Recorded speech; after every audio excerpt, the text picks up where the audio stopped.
Hello మామా, welcome to chill మామా. మామా, ఈరోజు నాన్ వెజ్ లాంటి 100% వెజ్ కీమా నా వైఫ్ మనకి చేసి చూపిస్తుంది. ఈ సోయా మీల్ మేకర్ని మనం తీసుకున్న 500 గ్రామ్స్ వాటిని ఒక 2 అవర్స్ మామూలు తాగే వాటర్లో నానబెట్టాను. నానబెడితే ఇలా అవుతాయి, మీకు తెలిసిందే కదా. దాన్ని ఫస్ట్ కడుక్కోవాలి, కడిగి నానబెట్టుకోవాలి. దాన్ని 500 గ్రామ్స్ అంటే చాలా అవుతుంది. నేను మీతో అంత మీ టైం వేస్ట్ చేయడం ఇష్టం లేక ఫస్ట్ ముందు వేసేసుకున్నాను. మిక్సీ వేస్తే ఇలా అవుతుంది. మనం కీమాలో ఈ మధ్యన వింటున్నాం కదా, మోటా కీమా అని, చోటా కీమా అని. మన ఇష్టం, ఎలా కావాలంటే అలా మనం మిక్సీ వేసుకోవచ్చు. మరీ మెత్తగా అయిపోయింది అనుకోండి, పేస్ట్ అయిపోయి టేస్ట్ బాగోదు. సో ఫస్ట్ నేను ఇలా చేసేసి పక్కన పెట్టేసుకున్నాను.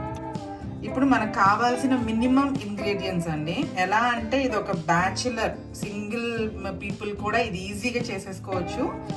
ఇప్పుడు ఒక చిన్న టిప్ ఏంటంటే, ఆనియన్స్ మనం ఇలా చాప్ మనం మామూలుగా కోసేసుకుంటే వేసేసుకోవచ్చు కదా అని అనుకుంటారు. కానీ అలా చాప్ చేసుకున్న మన ఆనియన్ చాపర్లో ఒక్కసారి జస్ట్ అలా ఇది చేసేసేయండి. ఆ జ్యూస్ వస్తుంది చూసారా, ఆ juice will add much more taste to your curry.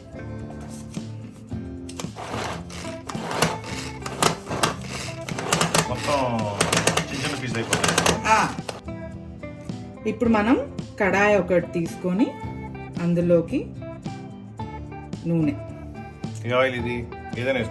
నేను ఎక్కువ రైస్ బ్రాన్ ఆయిల్ వాడతాను, హెల్దీ హార్ట్. సో నెయ్యి దేంతో చేసుకోవచ్చు, అంతే కదా, ఎందులో అయినా దేంతో అయినా చేసుకోవచ్చు. మినిమం మసాలా ఎలా అంటే ఇదిగో చూడండి, ఇంత చెక్క, ఒక 3 లవంగా, అంతే. అది కూడా మీకు ఎందుకు, నాన్ వెజ్ లాంటి వెజ్ అని చెప్పాను కదా, ఆ నాన్ వెజ్ ఫ్లేవర్ కోసం. దాని తర్వాత మనం ఈ చాపర్లో చాప్ చేసుకున్న ఆనియన్స్ కొంచెం హైలోనే పెట్టేసుకుందాం, ఆయిల్ ఫ్రై అయిపోతుంది.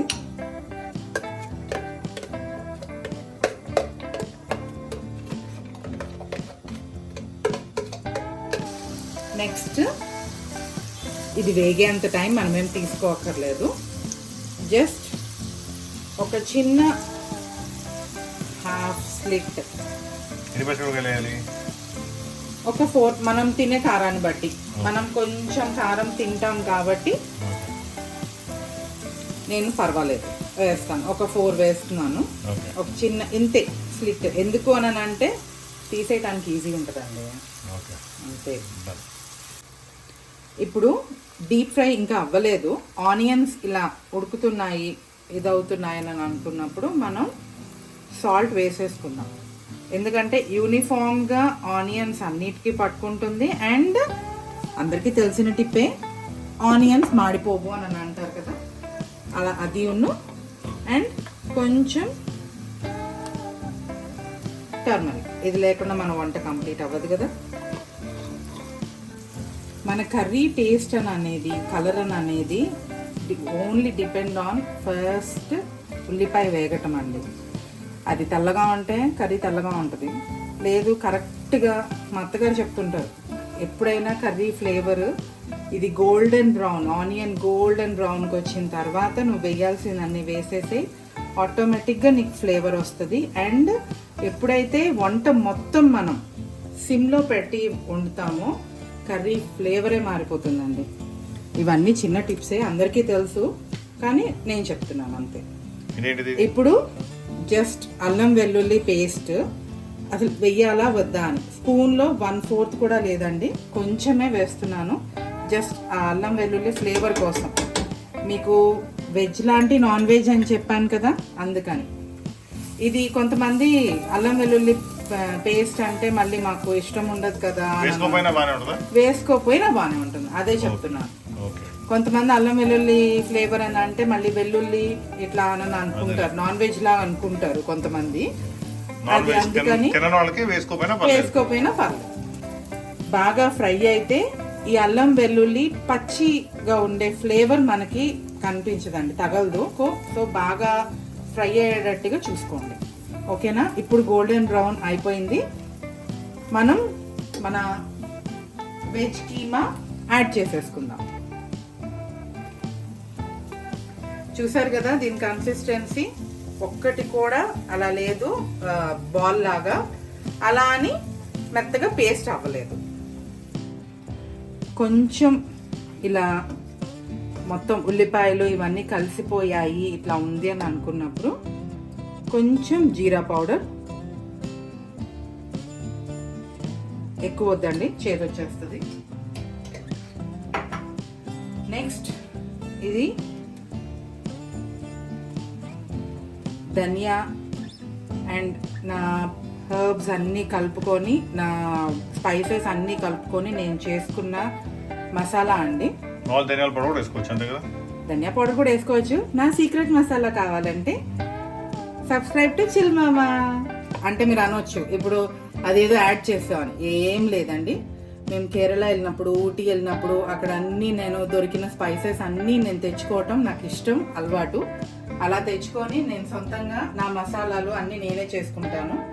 ఈవెన్ జీరా పౌడర్ కూడా నేను ఏది కొననండి, జీరా కూడా అక్కడి నుంచి తెచ్చుకొని ఉన్నదే రోస్టెడ్ చేసేసుకొని వేసేసుకుంటూ ఉంటాను. ఇప్పుడు మూత పెట్టుకొని ఒక 2 minutes అండి, కారం వేసే టైం వస్తుంది, ఒక 2 minutes అంతే. ఇప్పుడు మూత తీసుకొని పార్షియల్గా ఫ్రై అయినట్టు మనకు అనిపిస్తుందండి. అప్పుడు మనం కారం వేసుకుందాం. కారం ఉప్పు అనేది ఎవరంత తింటే అంత టేస్ట్, అంత టేస్ట్, ఏం లేదు. నాది ఏంటంటే మసాలా దినుసులు అన్ని కలిపిన కారం, సో దాన్ని బట్టి మనం ఆ కారం ఎంత ఉంది అని వేసుకుంటాను. మా వాళ్ళు కొంచెం కారం గట్టిగానే తింటారు.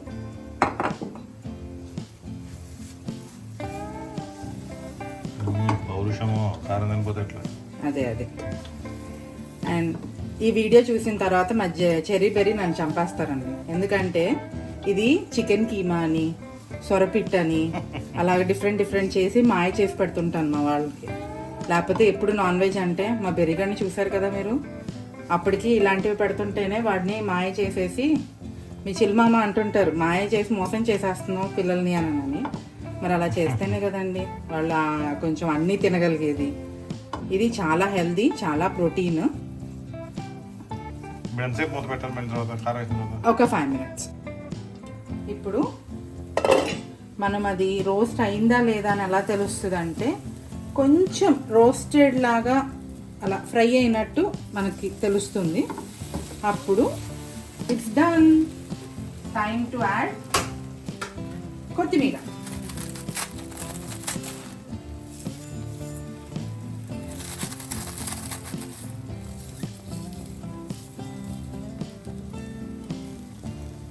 అంతే, your veg keema is ready.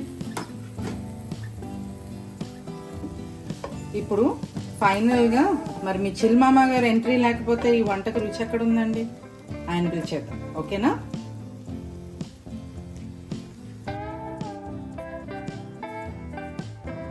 Touch అంటే ఏం లేదు మామ, ఉప్పు చూసుకో ఉప్పు అంతే.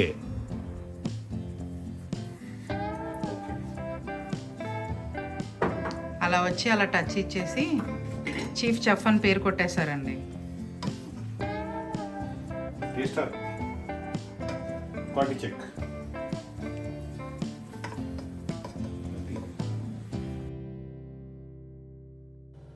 Please like, share and subscribe.